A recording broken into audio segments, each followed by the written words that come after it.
ಮುಂದುವರೆದು ಮಟ್ಟ ಮೊದಲಿಗೆ ಒಬ್ಬ ಗಂಧರ್ವ ಇರಲ್ಲ. ಅರ್ಜುನನ ಸಾಮರ್ಥ್ಯ ನಿಜವಾಗಿ ಪರೀಕ್ಷೆಗೆ ಒಳಗಾದಲ್ಲಿ ಅಂಗಾರಕರ್ಣ ಅಂತ ಒಬ್ಬ ಗಂಧರ್ವ. ಇವರ ಮೇಲೆ ದಾಳಿಗೆ ಬಂದಾಗ ಅರ್ಜುನ ಅವನನ್ನೇ ಎದುರಿಸಿದ. ವಿದ್ಯೆಯ ವಿನಿಮಯ ಆಯ್ತು ಅವರವರ ನಡುವೆ. ಒಂದು ಏಕಚಕ್ರ ನಗರಿಗೆ ಹೋದರು, ಕಥೆಗಳನ್ನು ಓಡಿಸಲೇಬೇಕು. ಏಕಚಕ್ರ ನಗರಿಯಾದ ಮೇಲೆ ದ್ರೌಪದಿಯ ಸ್ವಯಂವರ, ಬ್ರಾಹ್ಮಣ ವೇಷಧಾರಿಗಳಾಗಿದ್ದು ಬ್ರಾಹ್ಮಣರ ಸಮೂಹದಲ್ಲಿ ಕೂಡಿದರು. ದ್ರೌಪದಿ ಸ್ವಯಂವರದಲ್ಲಿ ಬ್ರಾಹ್ಮಣರಿಗೆ ಪ್ರೇಕ್ಷಕ, ಯಾಕೆಂದ್ರೆ ಅದು ಕ್ಷತ್ರಿಯರ ಅಂಗಳ. ಮತ್ಸ್ಯ ಯಂತ್ರವನ್ನು ಬೇಯಿಸೋದು, ಮತ್ಸ್ಯಂತ್ರ ವೇದನ ಅಂದ್ರೆ ಗುರಿಯ ಪರೀಕ್ಷೆ. ಯುದ್ಧಕ್ಕೆ ಬೇಕಾದದ್ದು ಗುರಿ. ಅದು ಬಾಣ ಇರಲಿ, ಖಡ್ಗ ಇರಲಿ, ಬೀಸೆ ಎಸೆಯುವ ಗಲೆ ಇರಲಿ, ಪರಶು ಇರಲಿ, ಭುಷುಂಡಿ ಇರಲಿ, ಪರೀಕ್ಷ ಇರಲಿ, ಶತಘ್ನಿ ಇರಲಿ, ಚಕ್ರ ಇರಲಿ, ಇವೆಲ್ಲ ಆಯುಧಗಳು. 2-3 ಆಯುಧ ಮಾತ್ರ ಇರ್ತದೆ, 1000 ಆಯುಧಗಳಿವೆ. ಎಲ್ಲ ಆಯುಧಗಳು ಗುರಿಯ ಮೇಲೆ ನೆಲೆಯ. ಗುರಿ ಇಟ್ಟು ಹೊಡೆದ್ರೆ ಮಾತ್ರ. ಗುರಿಯ ಪರೀಕ್ಷೆ ಹೇಗಿತ್ತು ಅಂದ್ರೆ ಗುರಿ ನಿರ್ದಿಷ್ಟವಾಗಿರಬೇಕು ಯಾವಾಗಲೂ. ಆದ್ರೆ ಗುರಿ ಚಲಿಸಬಾರದು, ಅಚಲವಾಗಿರಬೇಕು. ನಾವು ಅಚಲವಾಗಿ ನಿಂತು ಹೊಡೆಯಬೇಕು, ಅವಾಗ ಮಾತ್ರ ಗುರಿ ತಲುಪೋದಕ್ಕಾಗುತ್ತೆ. ಈ ಗುರಿಯೇ ಚಲಿಸ್ತಾ ಇದ್ರೆ ಗುರಿ ಇಡೋದಕ್ಕೆ ಒಂದು ಮತ್ಸ್ಯ ಅಂದ್ರೆ ಆಕೃತಿ, ಮತ್ಸ್ಯದ ಆಕೃತಿ ಒಂದು ತಿರುಗುತ್ತಾ ಇತ್ತು. ತಿರುಗುತ್ತಾ ಇದ್ದದಕ್ಕೆ ಬಾಣ ಬಿಟ್ಟು ಹೊಡಿಬೇಕಾಗಿತ್ತು. ಅಷ್ಟೇ ಅಲ್ಲ, ಯಂತ್ರ ಮೇಲೆ ತಿರುಗ್ತಾ ಇತ್ತು, ಮೇಲಿತ್ತು. ಆ ಯಂತ್ರದ ಮೀನು ನೋಡಬೇಕಾದದ್ದು ಕೆಳಗೆ ನೀರಿನಲ್ಲಿ ಅದರ ಪ್ರತಿಬಿಂಬವನ್ನು ಇಲ್ಲಿ ನೋಡಿ ಮೇಲಕ್ಕೆ ಹೊಡಿ. ಇದು ಮತ್ಸ್ಯ ಯಂತ್ರ ಭೇದ. ಎಲ್ಲರೂ ಉಳ್ಳವರಾದರು.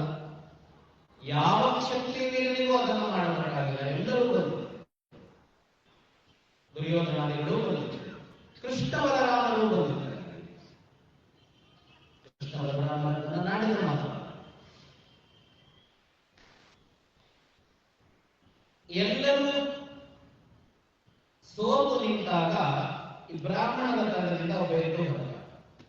ಬ್ರಾಹ್ಮಣರು 2 ತಂಡ ಆಯಿತು. ಭೇಟಿ ಎಂದಂತೆ ಕೆಲವರು ಎಂತ ವೀರಾದಿ ವೀರ ಆಗದೆ ಇರೋದನ್ನ ನಮ್ಮವನೊಬ್ಬ ಮಾಡೋದು ಕರೆಕ್ಟ್ನಲ್ಲ ಅಂತ ಇನ್ನೊಂದಿಷ್ಟು ಜನ ಬೈದರಂತೆ. ಬ್ರಾಹ್ಮಣರ ಜಾತಿ ಮರ್ಯಾದೆ ಕೇಳ್ತಾನೆ, ಅವನಿಗೆ ಆಗಿಲ್ಲ ಇವನಿಗೇನಾಗತ್ತೆ ಅಂತ ಬೈದರಂತೆ. ಅವನು ಹೋದ, ಕ್ಷಣಾರ್ಧದಲ್ಲಿ ಕೆಲಸ ಮುಗಿತು. ಅರ್ಜುನ ಮತ್ಸ್ಯೇಂದ್ರ ಭೇದನ ಇಡೀ ಕ್ಷತ್ರಿಯರು ಸಿಗ್ತಾರೆ. ಇಡೀ ಕ್ಷತ್ರಿಯರು ಸಿಗ್ತಾರೆ. ಯಾಕೆ? ಇದು ಧ್ರುಪದ ಮಾಡಿದ ಮೋಸ ಅಂತ ತಾವು ಸೋತಿದ್ದಾರೆ. ಅಂದ್ರೆ ಸೋಲು ಅಂತ ತೆಗೆದುಕೊಳ್ಳೋದಕ್ಕೆ ಬರೋದಿಲ್ಲ ಮನುಷ್ಯನಿಗೆ. ಈಗೋ ಹೊರಟಾಗಲ್ಲ. ಆಗ ಯಾರಾದ್ರೂ ಬರೀ ಖುಷಿ, ನಾನು ಸೋಲೋದಕ್ಕೆ ನಾನು ಕಾರಣ ಅಲ್ಲ, ಇವನು ಕಾರಣ ಅಂತ ಹೇಳೋದಕ್ಕೆ. ಇದು ಧ್ರುಪದ ಮಾಡಿದ ಯಾವುದೋ ಮೋಸ ನಮ್ಮಂತವರಿಗೆ ಆಗಿರೋದನ್ನ ಇವನೇ ಹೇಗೆ ಮಾಡಿದ ಅಂತ. ಧ್ರುಪದದ ಮೇಲೆ ಯುದ್ಧಕ್ಕೆ ನಿಂತಾರೆ ಎಲ್ಲರೂ. ಧ್ರುಪದ ಯುದ್ಧಕ್ಕೆ ಸನ್ನದ್ಧನಾಗಬೇಕು ಅನ್ನುವಾಗ ಇಬ್ಬರು ಯುದ್ಧ ಮಾಡ್ತಾರೆ, ಅರ್ಜುನ ಮತ್ತು ಭೀಮ. ಬ್ರಾಹ್ಮಣ ಉತ್ತರಗಳಿದ್ದು ಅರ್ಜುನನಿಗೂ ಕರ್ಣನಿಗೂ ಯುದ್ಧ ಆಗುತ್ತೆ, ಭೀಮನಿಗೂ ಶಲ್ಯನಿಗೂ ಪ್ರಧಾನವಾಗಿ ಯುದ್ಧ ಆಗುತ್ತೆ. ಕರ್ಣ ಕೇಳ್ತಾನೆ, ಅರ್ಜುನನ ಬಾಣಗಳನ್ನ ಬಿಡುವ ಯುದ್ಧದ ಕೌಶಲವನ್ನ ನೋಡಿ ಕರ್ಣನಿಗೆ ಅನುಮಾನ ಆಗುತ್ತೆ. ಕರ್ಣ ಕೇಳ್ತಾನೆ, ಯಾರು ಹೇಳು? ವಿಷ್ಣುವ ನೀನು, ಇಂದ್ರನ ನೀನು, ಅರ್ಜುನನ ನೀನು, ಮತ್ಯಾರಿಗೂ ಈ ಕೌಶಲ ಇಲ್ಲ ಬಿಲ್ಲುಗಾರಿಕೆಯಲ್ಲಿ. ಕರ್ಣ ಅಸಾಮಾನ್ಯ ವೀರ, ಎಲ್ಲ ಪಟ್ಟುಗಳು ಗೊತ್ತಿದೆ ಅವನಿಗೆ. ಇಂಥ ಪಟ್ಟುಗಳನ್ನ ಸಾಮಾನ್ಯರು ಬಳಸಲಾರದು. ಉತ್ತರ ಸಿಗೋದಿಲ್ಲ, ಎಲ್ಲರೂ ಸೋಲ್ತಾರೆ. ಅವರಿಗೆ ಅದು ಮುಗಿಯುತ್ತೆ. ಮುಗಿದ ಅನಂತರದ ಕಥೆಯನ್ನು ನೀನು ನೆನಪು ಮಾಡಿಕೊಂಡಿದ್ದೀನಿ. ವಿವಾಹ ಆಯಿತು. ಈ ಭೀಮ ಅರ್ಜುನ ಅನ್ನುವ 2 ಪಾತ್ರಗಳು, ಭೀಮ ಅರ್ಜುನ ನಕುಲ ಸಹದೇವ, 4 ಎಂಥವರು ಅಂದ್ರೆ ಇವರು ವಿದ್ಯಾವಂತರು, ವಿವೇಕಿಗಳು, ಶಕ್ತಿವಂತರು, ಬಲಿಷ್ಠರು, ಯುದ್ಧ ಕುಶಲರು, ಎಲ್ಲರೂ.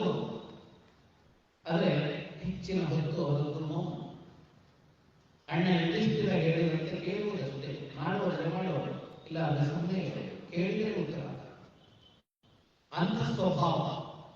ಅದು ಬಹಳ ಕಷ್ಟಕರವಾದಂತ ಸ್ವಭಾವ. ಗೊತ್ತಿದೆ ಅಂತ ಕೂಡಲೇ ಹೇಳೋಣ ಅನ್ಸುತ್ತೆ, ಗೊತ್ತಿದೆ ಅಂತ ಕೂಡಲೇ ಮಾಡೋಣ ಅಂತ ಅನ್ಸುತ್ತೆ, ಯಾರೋ ಮಾಡ್ತಾ ಇದ್ದಾರೆ ಹಾಗಲ್ಲ ಹೀಗೆ ಅಂತಾದ್ರೂ ಹೇಳೋಣ ಅಂತ ಅನ್ಸುತ್ತೆ.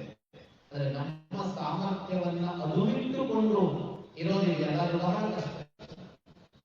ಅಷ್ಟು ಹತೋಟಿ ತಮ್ಮ ಮೇಲೆ ಇರುವಂತವರು ಭೀಮಾಂತನ ಸಾಧ್ಯ.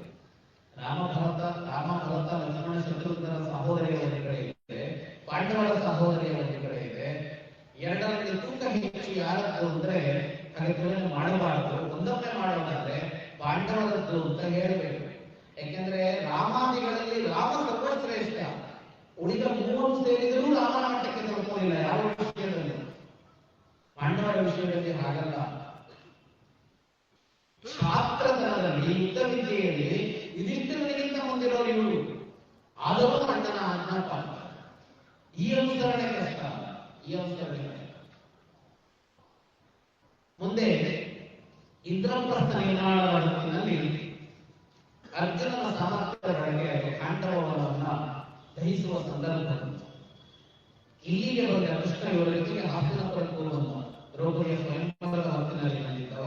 ಅಲ್ಲಿಂದ ಖಾಂಡವ ಪ್ರಸ್ತಾವನೆ ಮಾಡಿ ಕೊಟ್ಟಾಗ ಅಲ್ಲಿಗೂ ಹೋದ ಕೃಷ್ಣ. ಅರ್ಜುನ ಬಹಳ ಬೇಗ ಅತ್ಯಂತ ಆತ್ಮೀಯ ಗೆಳೆಯರಾದ, ಬಹಳ ಹತ್ತಿರದ ಗೆಳೆಯರಾದ. ಒಂದಿನ ಇಬ್ಬರು ಹೀಗೆ ವಿಹಾರಕ್ಕೆ ಅಂತ ಹೋಗಿದ್ರು. ಒಬ್ಬ ಬ್ರಾಹ್ಮಣ ವೇಷಧಾರಿ, ನಿಮ್ಮಿಂದ ನನಗೆ ಸಹಾಯ ಆಗಬೇಕು ಅಂತ ಕೇಳಿದ. ಅಲ್ಲಿ ಮಾಡುತ್ತೇವೆ ಅಂತ ಅವನು ಹೇಳಿದ, ನನಗೆ ಖಾಂಡವ ಅನ್ನುವ ಕಾಡನ್ನ ಆಹಾರವಾಗಿ ಸ್ವೀಕರಿಸಬೇಕಾಗಿದೆ. ಆದ್ರೆ ಈ ಖಾಂಡವ ವರವನ್ನು ದೇವತೆಗಳು ರಚಿಸ್ತಾ ಇದ್ದಾರೆ, ಅವನದೇ ಮುಂದಿನವರು. ನನಗೆ ಇದನ್ನ ಸುಡೋದಕ್ಕೆ ಬಿಡ್ತಾ ಇಲ್ಲ, ನೀವು ನನಗೆ ಇದನ್ನು ಸುಡೋದಕ್ಕೆ ಸಹಾಯ ಮಾಡಬೇಕು ಅಂತ ಹೇಳಿ ಮಾತು ಕೊಟ್ಟಿದ್ರಲ್ಲ, ಒಪ್ಪಿದ್ರು. ಇಬ್ಬರು ನಿಂತರು ಖಾಂಡವನ ರಕ್ಷಣೆಗೆ ಅಂದ್ರೆ ಏನು? ಸುಡುವ ರಕ್ಷಣೆ.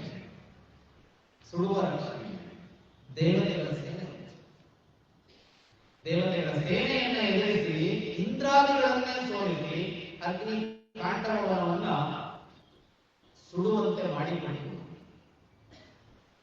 ಅಲ್ಲಿ ವಿಶ್ವಕರ್ಮ ದೇವಶಿಲ್ಪಿ ಉಳಿದುಕೊಂಡು ಮುಗಿದ ಮೇಲೆ ಅವನು ಕೇಳಿದ, ನಾನೇನಾದ್ರೂ ಮಾಡಿಕೊಳ್ಳಬೇಕು ಅಂತ. ಏನು ಮಾಡಿಕೊಳ್ಳಿ? ಬದುಕಿನಲ್ಲಿ ಏನೆಲ್ಲೋ ನಡೆಯುತ್ತೆ, ಯಾರದೋ ಭೇಟಿ ಆಗುತ್ತೆ, ಏನೋ ಮಾಡಕ್ ಹೋದಾಗ ಯಾರೋ ಬರ್ತಾರೆ, ಅವರೇನೋ ಹೇಳ್ತಾರೆ, ಅವರೇನೋ ಕೇಳ್ತಾರೆ ಅಂದ್ರೆ ನಮ್ಮ ಬದುಕಿನ ತಿರುವಿಗೆ ಕಾರಣ ಗೊತ್ತಿರೋಲ್ಲ. ಅವನಿಗೆ ಹೇಳಿದ್ರು, ಒಂದು ಭವನ ಕಟ್ಟಿಕೊಳ್ಳುವಂತ ಕೃಷ್ಣ ಹೇಳಿದ. ಅದ್ಭುತವಾದ ಒಂದು ಭವನ, ಸ್ವಭಾವ, ಆಸ್ಥಾನ, ಅದ್ಭುತವಾದ ಒಂದು ಭವನ ಕಟ್ಟಿಕೊಳ್ಳ. ಭವನ ನಿರ್ಮಾಣ ಆಯಿತು. ಭವನ ನಿರ್ಮಾಣ ಆದ ಮೇಲೆ ಒಂದು ರಾಜಸೂಯ ಯಾಗ ಮಾಡಬೇಕು ಅಂತ ಆಯ್ತು. ಪಾಂಡವರಿಗಾಗಿ ನಾರದರು ಬರ್ತಾರೆ. ಅದರ ಉದ್ಘಾಟನೆಯ ಹೊತ್ತಿನಲ್ಲಿ ಯುಧಿಷ್ಠಿರ ಕೇಳ್ತಾನೆ, ಸ್ವರ್ಗದಲ್ಲಿರುವ ನನ್ನ ತಂದೆ ಸುಖವಾಗಿದ್ದಾನ ಅಂತ ಕೇಳ್ತಾನೆ. ನಾರದರು ಹೇಳ್ತಾರೆ, ಸುಖವಾಗಿರೋ ಇದ್ದಾನೆ, ಆದರೆ ಹರಿಶ್ಚಂದ್ರಾದಿಗಳು ಇರುವ ಎತ್ತರದಲ್ಲಿ ಅವನಿಲ್ಲ, ಅದೊಂದು ಕೊರತೆ ಇದೆ ಅವನಿಗೆ. ಏನದು ಕೊರತೆ? ಹರಿಶ್ಚಂದ್ರಾದಿಗಳು ರಾಜಸೂಯಾಗ ಮಾಡಿ ಅತ್ಯಂತ ಎತ್ತರಕ್ಕೆ ಹೋಗಿದ್ರು. ನಿನ್ನ ತಂದೆಯ ರಾಜಸೂಯಾಗ ಮಾಡುವ ಸಂದರ್ಭ ಒದಗಿರುವುದಿರಲಿಲ್ಲ. ನೀವು ಮಾಡಿದ್ರೆ ತಾನು ಎತ್ತರಕ್ಕೆ ಏರ್ತೀನಿ ಎನ್ನುವ ಬಯಕೆ ಇದೆ ತಂದೆಗೆ. ಕೃಷ್ಣನೊಡನೆ ಸಂವಾದ ಮಾಡಿ ಯುಧಿಷ್ಠಿರ ರಾಜಸೂಯಾಗಕ್ಕೆ ಸಿದ್ಧನಾಗ್ತಾನೆ. ಆಗ 4 ದಿಕ್ಕಿಗೆ 4 ಜನ ದಿಗ್ವಿಜಯಕ್ಕೆ ಹೋಗ್ತಾರೆ. ಭೀಮ, ಅರ್ಜುನ ಮತ್ತು ಸಹದೇವ. ಜಗತ್ತಿನಿಂದ ಅವರು ಅನಾವರಣಗೊಳ್ಳೋದು ಆಗ ರಾಜಸೂಯವೂ ನಡೆಯುತ್ತೆ. ರಾಜಸೂಯ ಆದ ಮೇಲೆ ನಡೆಯೋದು ಮೋಸದ ದ್ಯೂತ. ಈ ಮೋಸದ ದ್ಯೂತ ನಡೆದಾಗ ಯುಧಿಷ್ಠಿರ ತನ್ನದೆಲ್ಲವನ್ನ ಕಳೆದುಕೊಂಡ ಮೇಲೆ ಒಬ್ಬೊಬ್ಬರನ್ನೇ ಪಡೆಯುತ್ತಾನೆ. ಸಹದೇವ, ನಕುಲ, ಅರ್ಜುನ, ಭೀಮ 4 ಜನರನ್ನ ಪಡೆಯುತ್ತಾನೆ. ಅಲ್ಲೂ ತೋರ್ತಾನೆ. ಕೊನೆಗೆ ತನ್ನನ್ನೇ ಇಟ್ಕೊಳ್ತಾನೆ. ಆ ಭಾಗವನ್ನ ದ್ರೌಪದಿಯ ಬಗ್ಗೆ ಮಾತನಾಡುವಾಗ ನೋಡೋಣ. ತನ್ನನ್ನು ಇಟ್ಟುಕೊಂಡ ಮೇಲೆ ಶತ್ರು ದ್ರೌಪದಿಯನ್ನು ಇಟ್ಟಿಲ್ಲ ಅಂತ ಹೇಳಿದಾಗ ದ್ರೌಪದಿಯನ್ನು ಪಣಕ್ಕಿಟ್ಟು ತೋರ್ತಾನೆ. ಆಗ ದ್ರೌಪದಿಯನ್ನ ಸಭೆಗೆ ಎಳೆದು ತರಬೇಕು ಅಂತ ಒಬ್ಬ ಸೂಚಿಸ್ತಾನೆ. ದಾಸ್ಯ ಅಂತ ಅವಳನ್ನ ಎಳೆದು ತರಬೇಕು.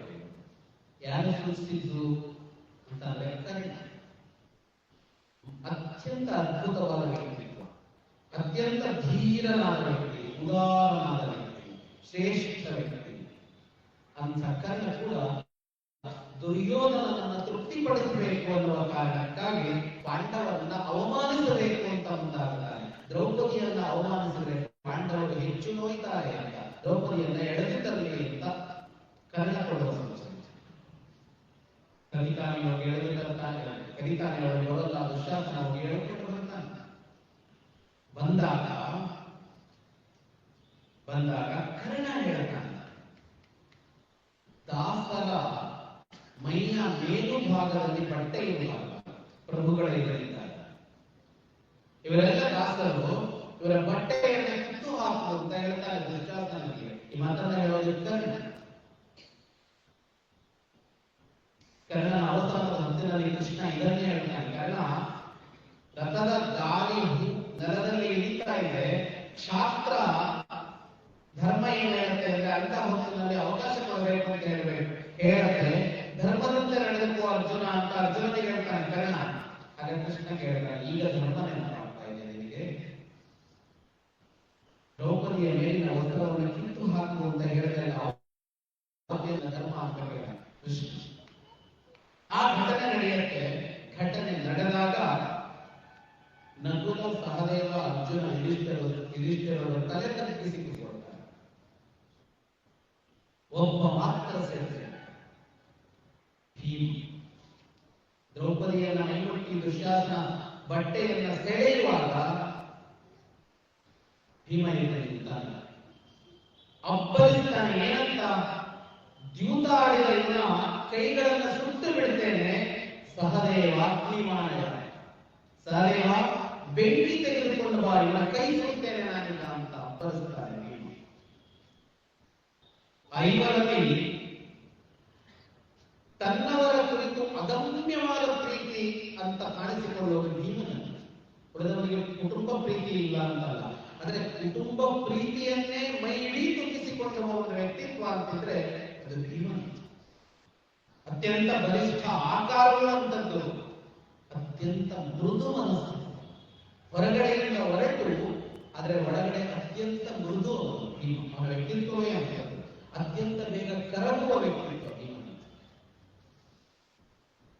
ದ್ರೌಪದಿಯ ಎಲ್ಲ ಸಂಕಷ್ಟಗಳಲ್ಲಿ ಬದುಕಿದ್ದವನು, ದ್ರೌಪದಿಯ ಎಲ್ಲ ಆಕಾಂಕ್ಷೆಗಳನ್ನು ಪೂರೈಸಿಕೊಟ್ಟವನು ಭೀಮನೇ, ಉಳಿದವನಲ್ಲ. ಅರ್ಜುನ ಸಮಾಧಾನಿಸಿ ಕೂಡಿಸ್ತಾನೆ ಅವನ ಭೀಮನನ್ನ. ಪರಿಸ್ಥಿತಿ ಸುಮ್ಮನಿರಬೇಕಾದ ಅದಾಗತ್ತೆ. ಎರಡನೇ ಬಾರಿ ಮತ್ತೆ ನಡೆಯುತ್ತೆ ದ್ಯೂತ. ಒಂದನೇ ಬಾರಿ ಆದಮೇಲೆ ದ್ರೌಪದಿಯ ಹೊತ್ತಿನಲ್ಲಿ ಮಾತಾಡೋಣ. ಆ ದ್ಯೂತ ಆದಮೇಲೆ ಇವರು ಗಾಡಿಗೆ ಹೊರಡಬೇಕು ಅಂತ ಹೊರಡ್ತಾರೆ. ಎಷ್ಟು ಅವಮಾನಿಸ್ತಾರೆ ಅಂದರೆ, ಭೀಮ ನಡೆದು ಹೋಗುತ್ತಾ ಇದ್ದಾರೆ, ದುರ್ಯೋಧನ ಹಿಂದಿನಿಂದ ಭೀಮನ ನಡೆಯನ್ನ ಅನುಕರಿಸಿ ನಡೆದು ಹಾಸ್ಯ ಮಾಡ್ತಾನೆ. ದುರ್ಯೋಧನ ಮುಂದಿನ ಸಭೆಯಲ್ಲಿ ಭೀಮ ತಿರುಗಿ ನಿಂತು ಪ್ರತಿಜ್ಞೆ ಮಾಡ್ತಾನೆ, ಅಹಂ ದುರ್ಯೋಧನ ಹಂತ ಕರ್ಣಂ ಹಂತ ಧನಂಜಯ ಹಿತವಂಶಕನು ಸಹದೇವೋ ಮನುಷ್ಯ. ಈ ದುರ್ಯೋಧನನನ್ನು ನಾನು ಕೊಂದೇ ಸಿದ್ಧ, ಈ ಕರ್ಣನನ್ನ ಅರ್ಜುನ ಕೊಂತಾನೆ ಅಂತ ಪ್ರತಿಜ್ಞೆ ಮಾಡಿ. ಅದರ ಜೊತೆಗೆ ದುರ್ಯೋಧನ ಒಂದು ಕೆಟ್ಟ ಸಂಜೆ ಮಾಡ್ತಾನೆ. ಬಲತೊಡೆಯನ್ನು ತಟ್ಟಿ ದ್ರೌಪದಿಗೆ ಇಲ್ಲಿ ಒಂದು ಕೂತ್ಕೊಂತ ಇದ್ದಾನೆ. ಭೀಮ ಹುಡುಕ್ತಾನೆ, ಇದೇ ಬಲತೊಡೆಯನ್ನ ನಾನು ಹೊಡೆದು ಹಾಕಿ ನಿನ್ನನ್ನು ಸಾಯಿಸ್ತೀನಿ.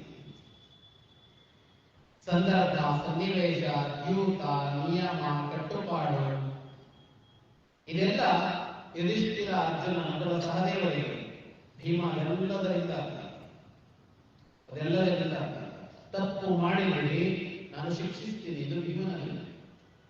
ಪಾಂಡವರು ಒಟ್ಟಿಗೆ ಇದ್ರು, ಅವರ ನಡುವೆ ವಿವಾದ ಬರಲಿಲ್ಲ. ಹಾಗಂತ ಅವರದ್ದು ಏಕಾಭಿಪ್ರಾಯ ಅಲ್ಲ. ರಾಮ, ಲಕ್ಷ್ಮಣ, ಭರತ, ಶತ್ರುಘ್ನದ್ದು ಸಾಮಾನ್ಯವಾಗಿ ಏಕಾಭಿಪ್ರಾಯ ಇರ್ತಾ ಇತ್ತು. ಪಾಂಡವರಲ್ಲಿ ಏಕಾಭಿಪ್ರಾಯ ಅಲ್ಲ, ಅಭಿಪ್ರಾಯ ಭಿನ್ನತೆ ಇತ್ತು, ಅಭಿಪ್ರಾಯ ಭೇದ ಇತ್ತು. ಆದ್ರೆ ಅವರು ಬೇರೆಯಾಗಲೇ ಇಲ್ಲ, ಒಟ್ಟಿಗೆ ಇತ್ತು.